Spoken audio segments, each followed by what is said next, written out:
Deus tem algo poderoso para a sua vida, para as nossas vidas nessa noite. Quero convidar você já a abrir a sua Bíblia em Atos dos Apóstolos. Deixe sua Bíblia aberta em Atos. Atos capítulo 2. Deus colocou no meu coração de trazer uma mensagem com o tema Avivamento. Vidas em movimento. Avivamento, vidas em movimento. E interessante, irmãos, que quando eu estava fazendo essa palavra, eu nem percebi depois, de verdade, que saiu um acróstico, depois eu até destaquei depois a letra ali, que é vem. O verdadeiro avivamento só vem se for através do Espírito Santo. A sua vida só vai fazer diferença se for através do Espírito Santo. Porque quando o Espírito Santo vem, o avivamento acontece. O meu desejo, a minha oração é que nesta noite, de uma forma muito especial, o Espírito Santo possa falar com você e impactar a sua vida. Eu falo isso com propriedade porque eu tive muitos anos de vida cristã, e só depois de muito tempo de vida cristã que eu pude ter um relacionamento, um entendimento de quem era o Espírito Santo na minha vida. Quanto tempo eu perdi. O Espírito Santo é para agora, é para esse tempo, é para fazer a diferença na sua vida. A minha oração é que nesta noite você seja visitado, marcado pela presença gloriosa do Espírito Santo de Deus. Você pode fechar os seus olhos. Espírito Santo de Deus, Tu és bem-vindo aqui neste lugar. Espírito Santo de Deus, Tu já estás neste lugar, já habita nas vidas que estão aqui, mas há algo com certeza peculiar, algo do tesouro particular do Senhor, que este Espírito quer realizar nessa noite. Então eu te peço, Espírito Santo de Deus, toma a nossa mente, toma o nosso coração, toma as nossas vidas, nos envolva na doce e gloriosa presença do Senhor, que a palavra do Senhor encontre lugar nos nossos corações e que possamos ser impactados, transformados pela presença do Senhor, em nome de Jesus, amém e amém. Atos dos Apóstolos fala da vinda do Espírito Santo. Quando chegou o dia de Pentecoste, todos os seguidores de Jesus estavam reunidos no mesmo lugar. De repente, veio do céu um barulho que parecia o de um vento soprando muito forte. E esse barulho encheu toda a casa onde estavam sentados. Pode ser que isso aconteça hoje aqui. Você está desejoso disso? Você espera isso? Então todos viram umas coisas parecidas com chamas, que se espalharam como línguas de fogo, e cada pessoa foi tocada por uma dessas línguas.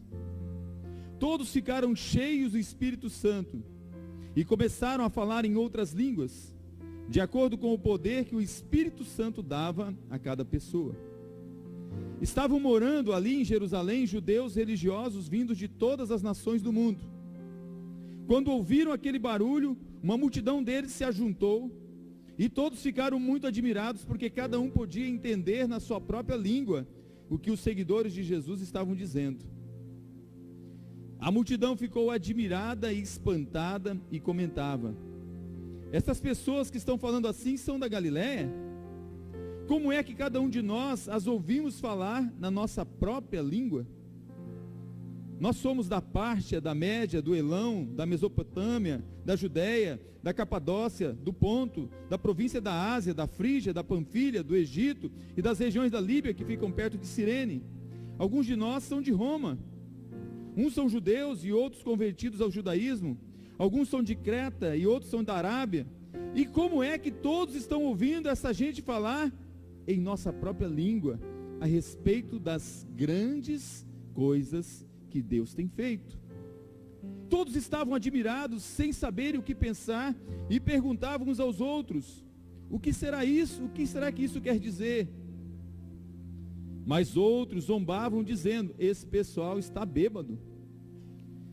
Então Pedro se levantou junto com os outros 11 apóstolos, e em voz bem alta começou a dizer à multidão: meus amigos judeus e todos vocês que moram em Jerusalém, prestem atenção e escute o que eu vou dizer. essas pessoas não estão bêbadas, como vocês estão pensando, pois são apenas 9 horas da manhã. O que de fato está acontecendo é o que o profeta Joel disse. É isto que eu vou fazer nos últimos dias, diz Deus. Derramarei do meu espírito sobre todas as pessoas. Os filhos e as filhas de vocês anunciarão a minha mensagem. Ore por isso nesse momento. Fale assim: eu quero que os meus filhos, as minhas filhas, anunciem a mensagem do Senhor. Os moços terão visões e os velhos sonharão. Sim, eu derramarei o meu espírito sobre os meus servos e as minhas servas, e naqueles dias eles também anunciarão a minha mensagem. Em cima do céu farei com que apareçam coisas espantosas, e embaixo da terra farei milagres. Nos céus, coisas espantosas; na terra, milagres, coisas maravilhosas. Haverá sangue, fogo e nuvem de fumaça. O sol ficará escuro e a lua se tornará cor de sangue, antes que chegue o grande e glorioso dia do Senhor. E o versículo 21 diz assim: então todos os que pedirem a ajuda do Senhor serão salvos. Que Deus abençoe a sua palavra nos nossos corações, que Ele tenha misericórdia da minha vida nesta noite. Avivamento começa nos céus. Avivamento começa no coração do reino, no coração de Deus. Avivamento é obra de Deus. Avivamento é transformação. Se o reino de Deus é um reino que tem avivamento, esse reino eu posso dizer que ele tem um coração, e esse coração é o próprio Espírito Santo. Porque é pelo Espírito Santo que a vida existe e que a vida vem. O próprio Espírito Santo participou da ressurreição de Cristo. Sem o Espírito Santo, você está morto. Avivamento é vida, e o Espírito Santo, ele precisa movimentar-se na sua vida. Desde o caos do Gênesis, o Espírito Santo se movia sobre a face das águas. E o Espírito Santo, ele pôde estar neste momento de restauração de toda a terra. E talvez neste momento, nesta noite, o Espírito Santo esteja sobre você, e ele pode se mover sobre a sua vida e transformar tudo que precisa ser transformado na sua vida. Avivamento é o céu na terra.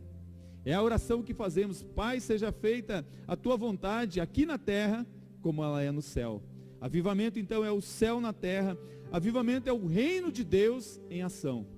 Avivamento exige um coração que pulsa, que bombeia sangue, sangue que é vida, sangue poderoso de Jesus Cristo, sangue que transforma. Avivamento é o reino de Deus, é o reino de Deus que tem um coração. O reino de Deus dos céus é o Espírito Santo, e o reino de Deus na terra é a igreja de Jesus. Mas essa igreja de Jesus precisa ser governada pelo Espírito Santo. Quem tem ouvidos, ouça que o Espírito está dizendo ao seu coração. Ele quer governar a igreja. A igreja não é templo, não é parede, a igreja é você. O Espírito Santo, ele é o coração do reino. A igreja na terra é o coração desse reino. Não sabeis vós que o Espírito Santo habita em vós? Não sabeis vós que sois o templo do Espírito Santo? Se alguém tentar te destruir, eu o destruirei, diz o Senhor. Avivamento tem um governo, e o governo do Espírito Santo. Então essa igreja precisa ser governada pelo Espírito Santo. Eu disse, irmãos, que nós estamos vivendo já um avivamento, e eu quero que você creia nisso. Mas não quero só que você creia nisso, eu quero que você viva esse avivamento. Eu quero que você participe desse avivamento. E eu creio que para um avivamento ser legítimo, ele precisa de pelo menos, existem muito mais que isso, mas pelo menos 5 marcas. E essas 5 marcas eu quero trazer para você, porque essas marcas são inquestionáveis. E eu espero que você possa, pelo Espírito Santo e pela luz da palavra, ver se essas marcas estão na igreja. Só que eu tenho que dizer para você, a igreja é você.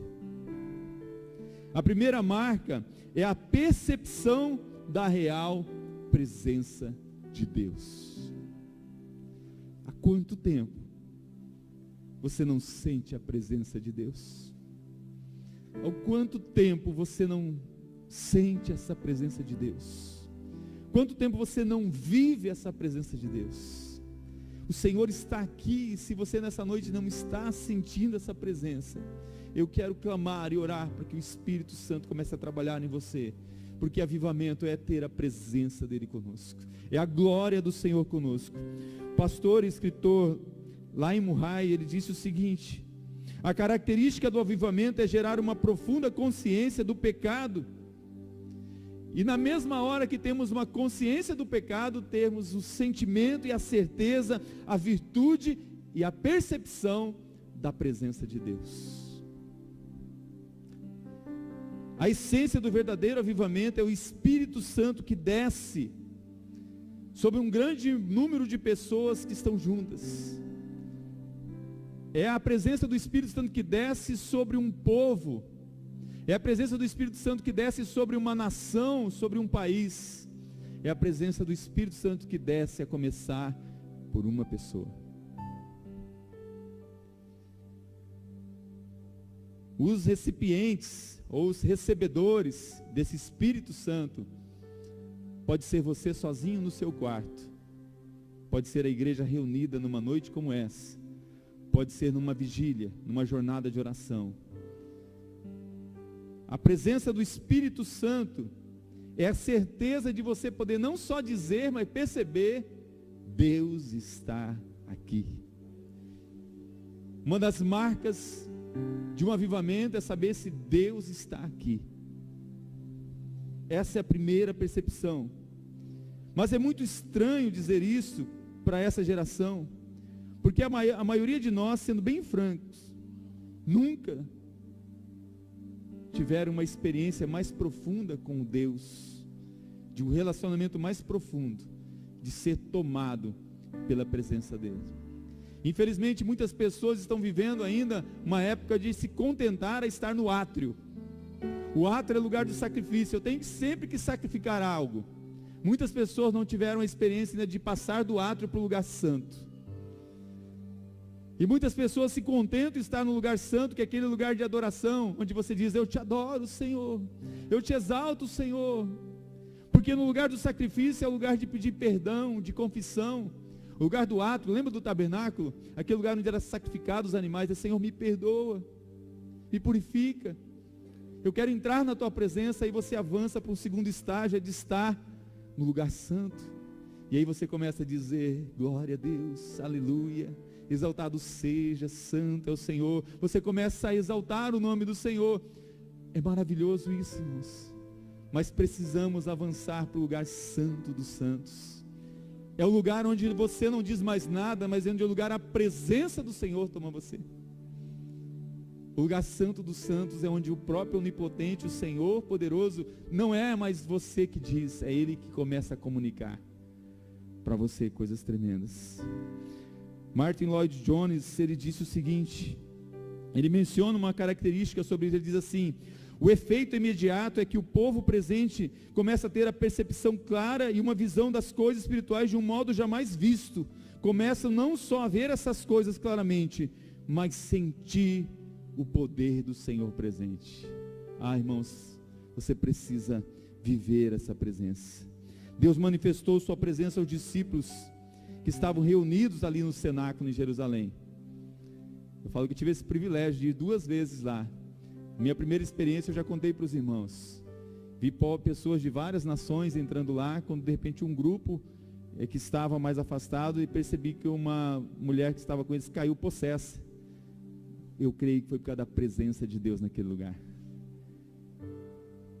E a presença de Deus foi tão forte em mim, que eu nem sabia a língua dela, que eu fui lá na língua do Senhor, e repreendemos, expulsamos aquela demônio, e aquela mulher foi liberta, lá dentro do cenáculo. Marcou o meu ministério um momento muito especial, mas eu entendi uma coisa: a presença do Senhor não é o lugar, é você, é em você. Algumas pessoas falaram desse momento, deram seu testemunho. Primeiro, a presença de Deus, para ser completamente percebida, ela precisa ser sentida. O reitor de uma universidade na Inglaterra, referindo a essa visita do Espírito Santo, ele disse: o que eu senti, independente do que eu vi, me convenceu de uma vez por todas de que esse não era um mover qualquer, era a presença do Senhor. Uma outra pessoa disse: a grama debaixo dos meus pés e as pedras ao meu redor parece estar clamando: corra para Cristo e encontre refúgio nele. Essa iluminação, essa presença sobrenatural do Espírito Santo leva as pessoas à experiência mais sublime das suas vidas: um encontro verdadeiro, salvífico com Jesus Cristo. A presença de Deus na vida da igreja convence homens, mulheres e crianças do pecado, da justiça e do juízo de Deus. A maior percepção que você precisa ter, a primeira marca de avivamento, é ter essa certeza: Deus está neste lugar. Deus está neste lugar, irmãos. Deus está presente aqui.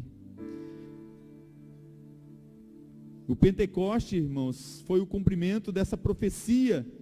E eu costumo dizer que foi um momento dramático, porque eles já estavam reunidos ali e clamando, e Jesus acabava de ter ido aos céus, assunção aos céus, e eles estavam esperando a promessa do Espírito Santo, e havia a promessa de Joel 2:28, que diz: e depois disso, derramarei do meu Espírito sobre todos os povos.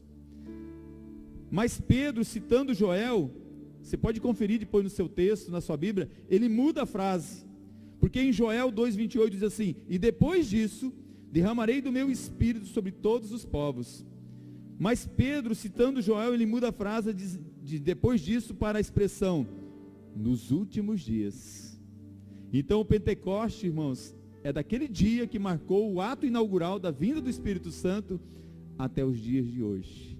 A presença de Deus conosco. E depois disso, é mudado para nos últimos dias. Atos 2:17 diz: derramarei do meu Espírito sobre todos os povos. A promessa de Joel a respeito do derramamento do Espírito se refere a um período de tempo, não um pequeno espaço de tempo, mas a frase nos últimos dias se refere até o tempo determinado da volta de Cristo, quando o Espírito Santo será retirado da terra, quando a presença gloriosa do Senhor será retirada na terra. E aqueles que quiserem ficar no período da tribulação, continue sem vigiar, continue sem viver. O avivamento, a marca dele é a presença do Senhor no meio de nós, é a presença dele aqui. Sinto no coração de perguntar, vou entrevistar aqui a família que vai embora, o João. Câmeras, me acompanhem aqui. João, vou entrevistar você, é o risco que eu estou correndo. Quanto tempo faz que você está aqui conosco na igreja, João? Um ano, aproximadamente um ano. Um ano. Vou dar um microfone na sua mão, eu quero que você fale. Que marca, o que você está levando aqui da Igreja Batista Memorial? Se tiver coisa ruim, é bom para falar, para a gente já tratar. Estamos hoje num culto aqui do avivamento. Você pode falar, representando a família aí, o que você está levando daqui da Igreja Memorial? A gente aprendeu muito aqui, pastor, em um ano. Às vezes a gente pensa que um ano é pouco tempo, mas fomos muito abençoados. A lição que a gente leva daqui desse período, e talvez tenha sido esse o propósito de Deus nas nossas vidas, de ter nos conduzido até aqui, 1.600 quilômetros de nossa casa, nós ter colhido tudo aquilo de bom que aprendemos aqui, e sentimos no nosso coração que Ele disse assim: voltem. Então, foi uma luta muito grande para nós esse ano aqui, muitas dificuldades, mas quando nós oramos a Deus e pedimos orientação, e ressentimos no nosso coração a paz de voltar, a paz no coração quando decidimos voltar, que eu acho que o propósito é nós estar justamente aqui, aprendendo muito com o Senhor, com o pastor Christian, pastor Fábio, Oswald, todos os pastores, né, pastor Paulo, todos, a pastora também.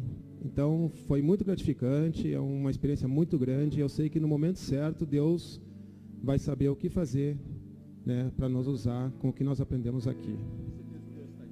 Com certeza, isso não tenho dúvidas. Amém. Obrigado, João. Pode aplaudir o Senhor. Estou de olho na célula do Hipólito e do pastor Oswaldo, que eles estão um negócio aí de só multiplicar a célula e depois vai embora o pessoal, né, Gilberto? O pessoal começa depois a ir embora, mas eu entendo que Deus tem presenteado a gente. Hoje nós tivemos a última aula da escola de líder, e o João estava ali com a Rose, fazendo a escola de líder, e eu tenho certeza que Deus vai usá-lo poderosamente lá no sul, para fazer a diferença lá. Assim é o reino de Deus, a presença vai com ele, a presença do Senhor. Esse é avivamento, é a marca do Senhor. Uma segunda marca de avivamento é a disposição em comum para ouvir a Deus. Você tem tido sede, vontade de ouvir a voz de Deus, de ouvir a voz do Senhor? Você tem tido sede de ler a palavra, de ler a Bíblia, de falar com o Senhor? O avivamento é esse momento que você começa a imaginar já esse encontro, fala assim: eu vou abrir a minha palavra, vou abrir a minha Bíblia, e Deus vai falar comigo, Ele vai falar ao meu coração. Os avivamentos verdadeiros sempre resultam numa sede profunda da palavra de Deus. Avivamento é ter sede da palavra de Deus. Você precisa ter sede de Deus. A sua alma tem sede de Deus, mas se a sua carne está alimentada, você ofusca essa alma que tem sede de águas, de ribeiros, da água da vida, dessa água do Senhor.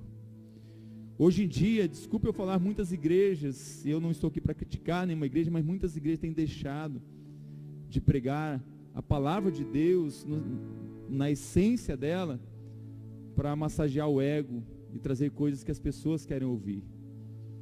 O Senhor nos chama a falar aquilo que Ele quer falar com a igreja, aquilo que Ele quer falar com você.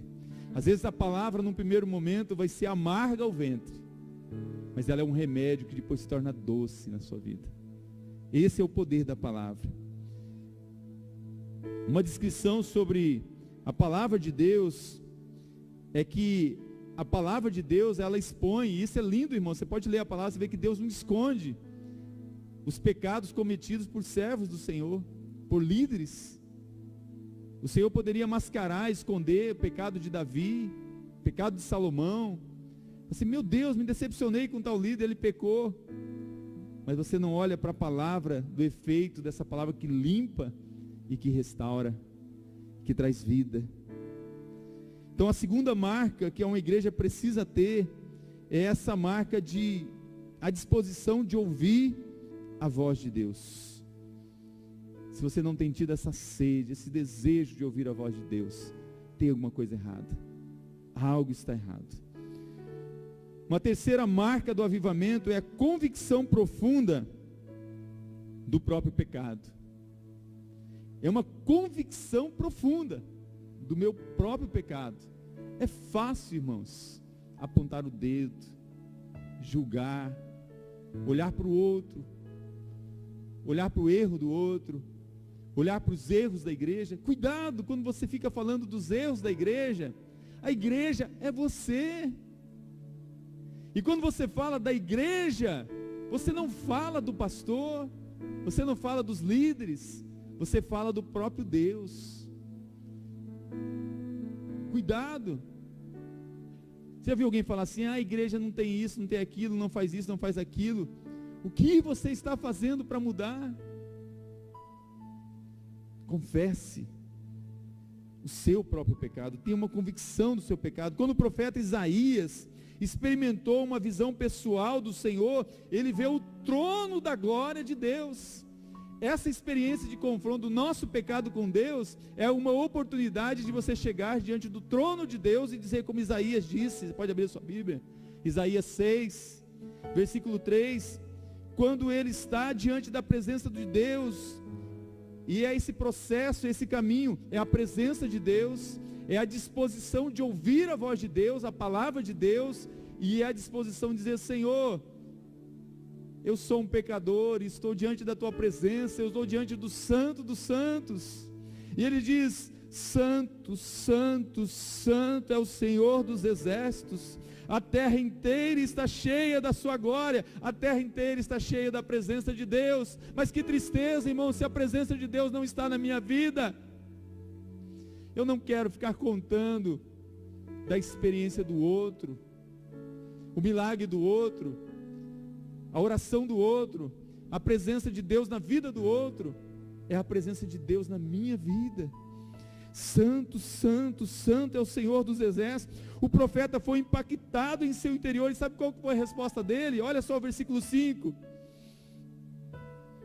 Ai de mim, estou perdido, pois sou um homem de lábios impuros e vivo num povo de impuros lábios. Aleluia, mas os meus olhos viram o Senhor dos exércitos. É por causa de Jesus que você pode entrar no lugar santo dos santos e olhar para o santo dos santos e ter uma consciência do seu pecado. Esse tipo de experiência é um aspecto constante do verdadeiro avivamento. Avivamento verdadeiro é confissão, é pedido de perdão. Durante o avivamento, numa ilha, olha, um dia estudo essa história, é uma ilha de Lewis, Duncan Campbell, ele conta essa história real. Ele escreve: sei de ocasiões em que foi necessário para a pregação, por causa da angústia manifestada pelos aflitos. Ele falou assim: eu sei que muitas vezes o avivamento é necessário porque tem pessoas aflitas que precisam ser libertas, visitadas pela presença do Senhor. James Burns, escrevendo o que acontecia nessa época, ele disse: toda falta, toda mesquinharia, todo desvio da verdade, todo ato de interesse próprio, de traição, de hipocrisia, nos confrontava as pessoas. Seus pecados os trazem a julgamento. Eles choram em desespero, um terror. Eles começaram a ver isso na ilha, irmãos. As pessoas começaram a confessar os seus pecados e chegavam chorando, dizendo assim: eu pequei, eu estou em pecado, eu preciso de perdão, eu preciso de restauração. Esse avivamento começou a tomar conta da ilha, desta ilha. Um terror tremendo toma conta deles. Debaixo da pressão do Espírito Santo, eles frequentemente caíam no chão com gritos e lágrimas, e a convicção do pecado queimava como fogo dentro de si. Essa convicção nos remete a uma outra característica do avivamento: arrependimento sincero. A vida de Pedro é contrária à vida de Judas, porque Judas teve remorso e tomou a decisão mais errada. Não se arrependeu, teve remorso, teve vergonha, suicidou-se. Mas o arrependimento sincero faz com que Pedro chorasse amargamente. Chorasse amargamente. O arrependimento genuíno, profundo, produz mudança de vida. Olha aquele Pedro de antes do avivamento e aquele Pedro depois. Tem um momento que a gente não entende, mas que Jesus chega para ele e fala assim: Pedro, quando você se converter, você vai ensinar aos seus irmãos. A gente pode estar dentro da igreja, irmãos, pode até ter sido batizado, porque a gente não tem como medir, julgar alguém, e não ter essa conversão real, que é mudança de vida, porque conversão é mudança de vida. Quem roubava, não roube mais. Quem matava, não mate mais. E ele ainda tem crescendo, né? Quem roubava agora trabalhe. O verdadeiro mover do Espírito de Deus no avivamento, o pecado é abandonado. Arrependimento genuíno, profundo, produz mudança de vida. Seus amigos, seus colegas de trabalho, as pessoas que convivem com você, desde a época que, diante da sua conversão, eles percebem que houve uma mudança em você? Eles percebem uma transformação na sua vida? Eles conseguem ver diferença sua entre uma pessoa mundana? Você dá bom testemunho? Ou para as pessoas lá fora, ser crente e ser do mundo é igual? É a mesma coisa? Ou até pior? O avivamento verdadeiro é acompanhado de vidas transformadas. O arrependimento é necessário para que uma pessoa possa receber a salvação por meio de Jesus Cristo. Mas esse arrependimento inicial não é a estação final, é apenas o começo. Porque Deus começa a trabalhar em nós o caráter dele. Ter o caráter de Deus é ter um caráter transparente. Esse é o ideal, esse é o sonho. As pessoas buscam vitória sobre 4 principais vilões que tentam a vida do crente, de qualquer pessoa: fortuna, fama, poder e prazer. Fortuna, dinheiro, dinheiro, dinheiro. Fama é o anseio de ser popular, ser conhecido, ser reconhecido, ter status social e ser aplaudido, ser reconhecido pelas pessoas. Poder: os que buscam poder desejam controlar, governar os outros, querem cargos de autoridade para poder manipular e manobrar as pessoas. Aqueles que realmente creem de verdade vão passar o resto da vida sempre se arrependendo, sempre se consagrando, sempre buscando lavar os pés do seu irmão, sempre procurar servir. Quer ser maior? Seja o primeiro a servir. Esta é a marca realmente dos avivados, daqueles que realmente têm Jesus no coração, que têm o Espírito Santo, arrependimento do pecado. E por último, essa é a marca do verdadeiro avivamento, quando Deus está em ação, a preocupação extraordinária pelos outros. Não ande ansioso pelo que você vai comer, beber ou vestir. O Senhor diz isso. Mas um avivamento traz uma preocupação que não é com o que eu vou comer, com o que eu vou beber, é com que aquele que está na minha frente, do meu lado, com o que ele vai comer, o que ele vai beber, como ele vai se vestir, como ele vai se agasalhar. Avivamento é quando você não consegue mais ver situações que não são mudadas na sociedade e você não faz nada, e você não participa dela. Avivamento verdadeiro nunca cria uma atmosfera de egoísmo, pelo contrário, você quer partilhar, você quer dar, você quer oferecer, você quer cuidar, você quer amar. E é uma missão que ela é global, começa dentro da sua casa, se estende para a igreja, se estende para a sociedade. Porque a Bíblia fala que aquele que não cuida dos seus é pior que o ímpio. E a Bíblia fala que devemos cuidar primeiro dos domésticos da fé, primeiro cuidar daquele da sua casa, aqueles que estão perto na igreja, e cuidar daqueles de fora. É uma missão global. Temos dito que missões não é do outro lado da rua e do outro lado do mundo, é do outro lado da mesa, é do outro lado da rua, é do outro lado do mundo. Um dos resultados marcantes do avivamento é que Deus usa novas gerações de líderes e pastores para marcar uma geração. Eu creio, irmãos, que Deus está levantando uma nova geração de pastores. E o pastor Fábio aí, viu, Raquel? Eu creio. Deus está levantando uma nova geração de pastores, uma nova geração que vai marcar. Novos pastores estão sentados aqui, jovens, adolescentes, juniores. Hoje estava lá com o filho do Silvio. Como que chama o filho do Silvio lá? Não está aí não, né? Menininho. Quantos anos que ele tem, Rogério? 9 anos. Ele estuda no colégio adventista. Já ganhou 2 vezes lá o concurso de Bíblia. E de doutrina da adventista ele já ficou em 3º lugar do estado. E já rebateu lá as doutrinas. Falou, não, isso aqui não é o que eu aprendi na Bíblia não, lá na minha igreja. Aí eu cheguei para ele hoje lá no almoço, na confraternização, eu falei assim, olha, quando eu precisar eu vou chamar você. Ele falou, não pastor, não é quando precisar, é agora. Já estou pronto. Menino de 9 anos. Irmãos, como eu queria ouvir isso de alguns adultos aí, irmãos.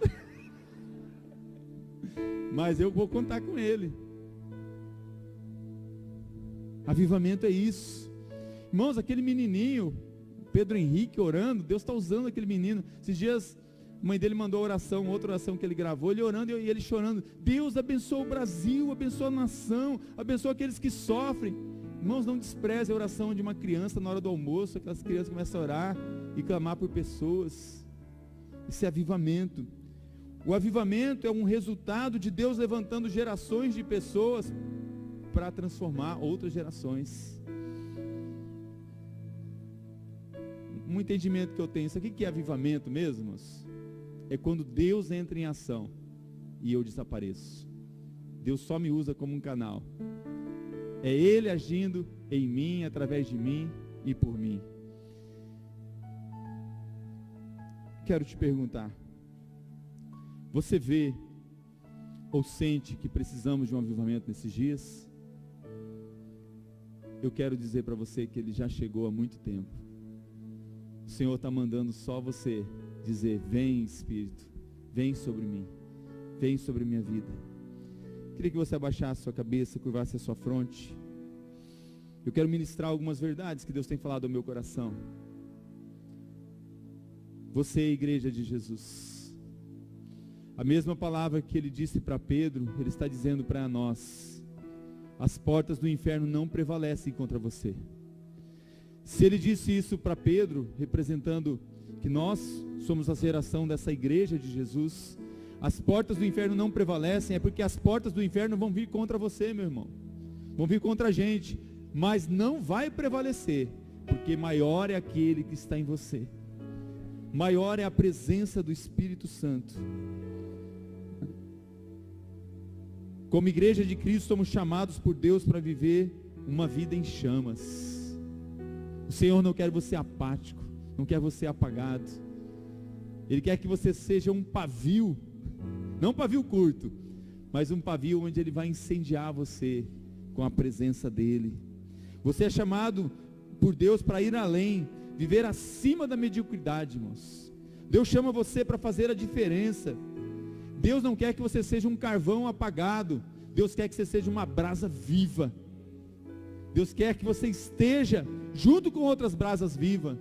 Cuidado se você querer ser brasa viva sozinho. Vai apagar e as cinzas vão vir e você vai sofrer. A brasa é para estar no braseiro, é para estar junto. Deus quer que eu e você possamos queimar com o fogo do Espírito.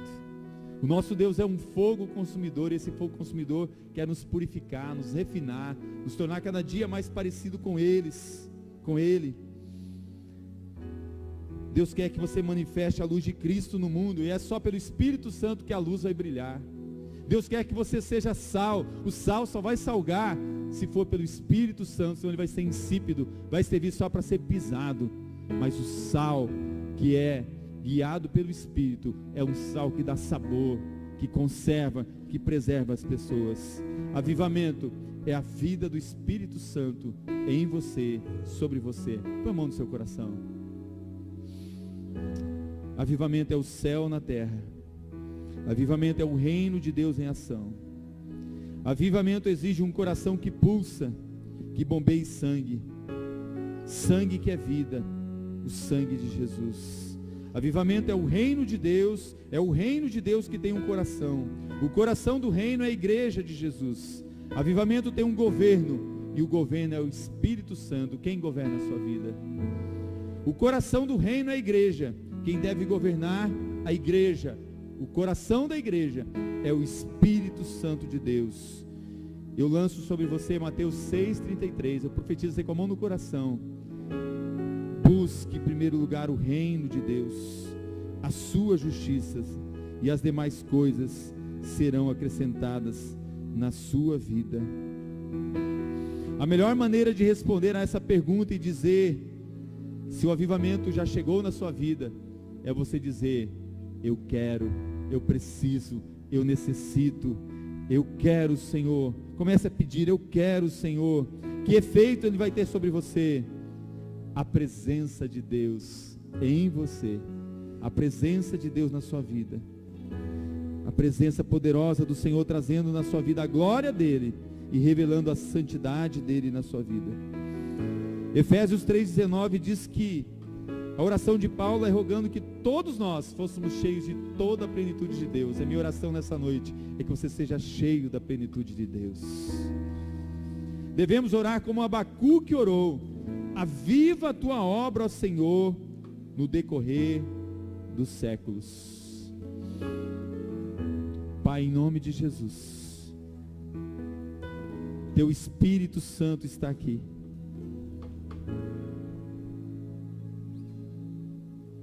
Sopra, Espírito Santo de Deus. Vento do Espírito. Sopra sobre este lugar a presença do Senhor. Vai nos envolvendo, Senhor, nesse ambiente de adoração, de júbilo. Deus, talvez estejamos agora aqui no átrio. Talvez seja um momento de confissão. Seja um momento de pedir perdão. E talvez, Senhor, tenham pessoas que estão aqui nessa noite dizendo: o que eu vou oferecer para remissão, para perdão dos meus pecados? Que penitência que eu tenho que fazer? Eu tenho que ser castigado? Eu tenho que ser açoitado? Qual vai ser a minha punição? A Deus dá a visão do átrio. Quando os sacerdotes apresentavam cordeiros, sacrificavam animais em sacrifício pelo pecado do povo. Mas nessa noite, abre os olhos da tua igreja, do teu povo, para ouvir e ver: eis o Cordeiro de Deus que tira o pecado do mundo. Não é mais pelo sangue de cordeiros, de bodes, de touros, mas é pelo precioso sangue de Jesus que temos a remissão e o perdão dos pecados. Se você tem que pedir perdão agora, peça perdão. Aquele que confessa o pecado alcança o favor do Rei. Se confessarmos os nossos pecados, Ele é fiel e justo para nos perdoar e nos purificar de todo o pecado. Talvez haja uma condenação sobre a sua vida. Talvez você está sofrendo por causa do pecado, e o pecado traz condenação. Mas nessa noite eu digo para você: o sangue de Jesus é suficiente para te purificar, te perdoar. E para aqueles que estão em Cristo, nenhuma condenação há. Para aqueles que não vivem mais segundo a carne, mas vivem segundo o Espírito Santo de Deus. A última palavra de Atos 2:21, que foi revelada nesse Pentecoste, diz assim: então todos os que pedirem ajuda do Senhor serão salvos. O Pentecoste é o Espírito Santo entrando na sua vida e te salvando. Você está entendendo isso? Tem pessoas aqui nessa noite que ainda não estão salvas, precisam orar a oração de Atos 2:21. Então todos que pedirem ajuda do Senhor serão salvos. Eu quero dar a oportunidade para você que está aqui nessa noite, pedir ajuda do Senhor. Clame agora: Senhor, eu peço sua ajuda. Salva-me, Senhor. Salva-me. Atos 2:21. Então todos que pedirem ajuda do Senhor serão salvos. Você está ouvindo a palavra? O Espírito Santo está testificando no seu coração. Ele é o ajudador. Ele é o consolador. Ele vai convencer você que você não pode perdoar você mesmo do seu pecado. O Espírito Santo vai convencer você que tem alguém que quer levar você além do átrio, quer levar você para o lugar santo, e o lugar santo dos santos. E Ele é o caminho, Ele é a verdade, e Ele é a vida. O Espírito Santo quer convencer você que se você pedir ajuda agora, Jesus vai entrar na tua história. Jesus vai entrar na tua frente, entre você e a sua condenação, entre você e o acusador, o diabo. E o diabo vai dizer: mas ele pecou, ele está condenado ao inferno, ele não merece o céu. Jesus entra entre você e ele diz: porque há um só mediador entre Deus e os homens, eu, Jesus Cristo. Ele tem o poder de apagar o poder do pecado, o poder das garras de Satanás, e dizer: eu tenho poder para te salvar. O Espírito Santo te ajuda agora a você clamar e pedir: Senhor Jesus, eu peço ajuda porque eu quero ser salvo.